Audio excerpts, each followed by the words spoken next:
Hello my lovely viewers, welcome back sa aking channel, The Insightful Bee. Itong reading na to ay para sa Aries. Kaya kung nasaan ka man sa mundong ito, Aries, gusto kong batiin ikaw na good morning, good afternoon, good evening. Welcome sa aking channel, The Insightful Bee. Kung bago lang kayo dito sa channel kong ito, or kung hindi pa kayo nakapag-subscribe ng aking channel, don't forget, paki-like, paki-share, paki-subscribe ng aking channel. Thank you. Bago ko simulan ang pagbabasa sa card na ito, ay isa-shuffle muna natin.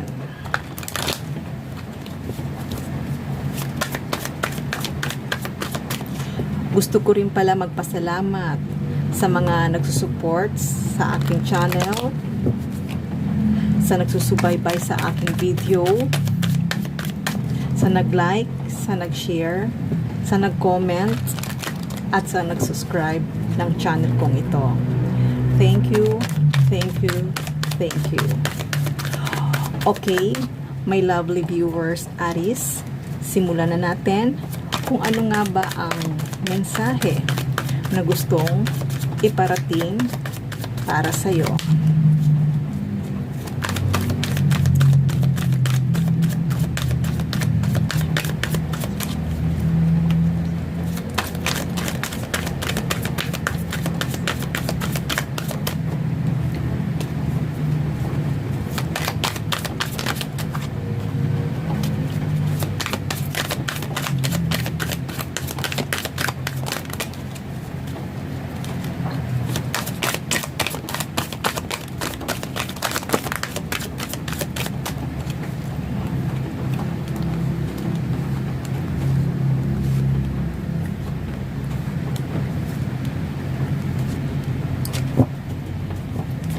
Ang daming sobra.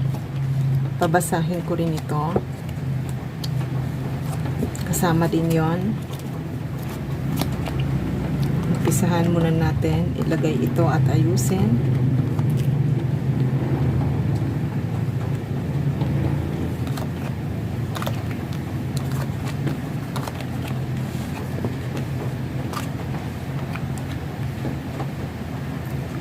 Ayusin ko muna ang card na ito.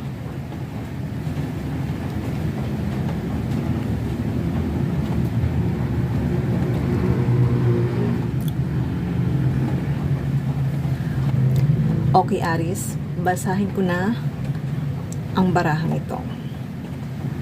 Bottom of the deck, Two of Swords. Sa nakikita ko, maraming obstacle, maraming humaharang sa mga pangarap mo, maraming humahadlang kung ano man ang gusto mong gawin.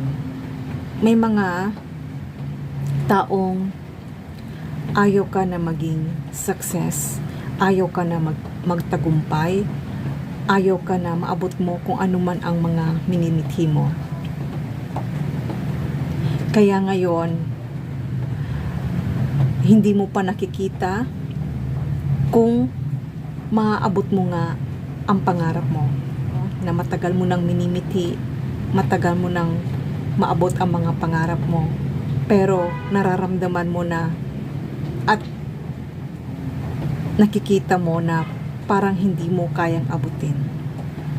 Dahil nga, may mga taong nakahadlang para sa'yo. Marami kang iniisip, marami kang problema na gusto mong solusyonan.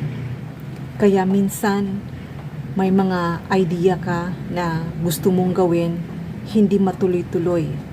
Dahil nga maaari rin kasi na nai-stress ka sa environment mo, nai-stress ka sa mga kasama mo, nai-stress ka sa mga tao na alam mo nagbibigay sa'yo ng stress. Kaya ngayon ay talagang hindi ka makatulog ng maayos, hindi ka makapag-concentrate, hindi mo alam, lalo na sa gabi, hindi ka makatulog dahil nga hindi mo alam kung ano nga ba ang uunahin mo, kung ano nga ba ang susundin mo. Kaya ngayon, naguguluhan ka at nai-stress ka dahil marami kang gustong gawin, hindi mo masimulan-simulan. Kasi iniisip mo at natatakot ka na hindi ka magiging success sa mga pangarap mo. Kaya kung ano man yung iniisip mo, kung ano man ang nagpapa-stress sa'yo, ay i-let go mo. Mag-relax ka. Kung ano man yung nagbibigay sa'yo ng problema, ay bigyan mo agad ng solusyon. Kung ano man yung mga hindi mo kaya gawin, ay wag mong subukan na pilitin na gawin kung ikaw ay nahihirapan. Doon ka muna mag-start kung saan na magiging madali, mapagaan ang iyong buhay. Wag mo munang isipin kung may gusto kang gawin, wag mo munang pagsabay-sabayin. Step by step lang. Kasi pag pinagsabay-sabay mo na gusto mo to, gusto mo yan, talagang madidrain ka at hindi mo alam kung matatapos yung mga gusto mong simulan. Pero sa nakikita ko naman na makakaalis ka dito. Kasi may nakikita ako na new beginning. Mayroon akong nakikita dito na kung i-let go mo yung hindi na talaga kailangan mo, ay i-let go mo na para pag na-let go mo na, makakapagsimula ka ulit. Kasi sa nakikita ko dito ay nakikita ko dito, Aries, talagang napaka-passionate mo. Marami kang gustong gawin. Yun nga lang talaga, naguguluhan ka. Hindi mo alam kung saan ka magsisimula. Kasi nakafocus ka pa rin from your past. Iniisip mo na baka maulit-ulit yung nangyari sa'yo. Pero ang hindi mo lang alam, ang hindi mo nakikita, once you let go yung past mo, kung may mga old habit ka, kung may mga pattern na hindi maganda nangyari sa'yo, it's time na to move on and to let go. Kasi hindi mo lang alam na may magandang paparating sa'yo. Hindi mo lang alam na may magandang offer na darating para sa'yo. Kaya kung ano man yung nawala, kung ano man yung mga nasayang, kung ano man yung mga hindi na kailangan, ay i-let go mo na. Kasi ang paparating sa'yo ay maganda. Kung regarding naman ito sa love, alam ko sa ngayon ay talagang nag-iisip ka na kung babalik pa ba yung dati mong lovers, kung iniisip mo, kasi alam ko na mahal mo yung lovers mong yon. Pero sa nakita ko, talagang hindi talaga kayo para sa isa't isa. Mayroon talagang ibibigay sa'yo si universe na mas the best. At ito talagang the best na to ay siya talaga ang soulmate partner in life mo. Siya talaga ang match mo. Sabihin na natin na siya talaga ang twin flame mo. Kaya kung nag-iisip ka, kung hinahanap mo yung tao kung babalik pa ba sa'yo, huwag mo nang isipin na nagmahal ka, kaya ka nagmahal dahil nasaktan ka. Huwag mong isipin yon. Okay lang yun na magmahal ka. At least ipinakita mo sa tao na totoo yung pagmamahal mo para sa kanya. Kaya kung ano man yung nawala, nakikita ko dito na may magandang darating para sa'yo. Itong darating na para sa'yo ay siya talaga ang kamatch mo. Kaya huwag ka nang ma-stress kung ano man ang nagpapa-stress sa'yo, regarding man ito sa love, regarding man ito sa work, regarding man ito sa daily life mo. Nakikita ko, huwag ka nang ma-stress kasi mayroon kang new beginning. Magsimula ka ulit at i-let go mo yung mga old, sabihin na natin, old things, old relationship. I-let go mo kasi may nakikita ako na bagong paparating para sa'yo, at itong bagong parating sa'yo ay talagang, ito talaga yung kamatch mo. Kaya it's time na to move on, to move forward, dahil talagang makikita mo na at darating na sa buhay mo ang talagang partner in life mo. At hindi lang yon, talagang kusa talaga siyang darating para sa'yo, at kusa talaga siyang mamimit mo. Kasi once na nag-move forward ka na, once na linet go mo na yung old relationship mo, nakikita ko ay talagang itong bagong darating para sa'yo, magkakaroon ka dito ng peace. Hindi lang peace, talagang magiging masaya ka sa pagsasama nyong dalawa. At itong pagsasama nyo dalawa ay talagang magbo-bloom, magkakaroon ng magandang relationship, kasi may give and take relationship dito. Hindi yung ikaw lang ang nagmahal tapos hindi ka minamahal ng totoo. Kaya sa nakikita ko, kung ano man yung binibigay mong pagmamahal sa taong ito, ay yun din ang ibibigay niya para sa iyo. Kasi talagang siya talaga ang kamatch mo. Kasi parehas kayong napaka-passionate nyo. Parehas yung gusto nyo. Talagang siya talaga ang partner mo.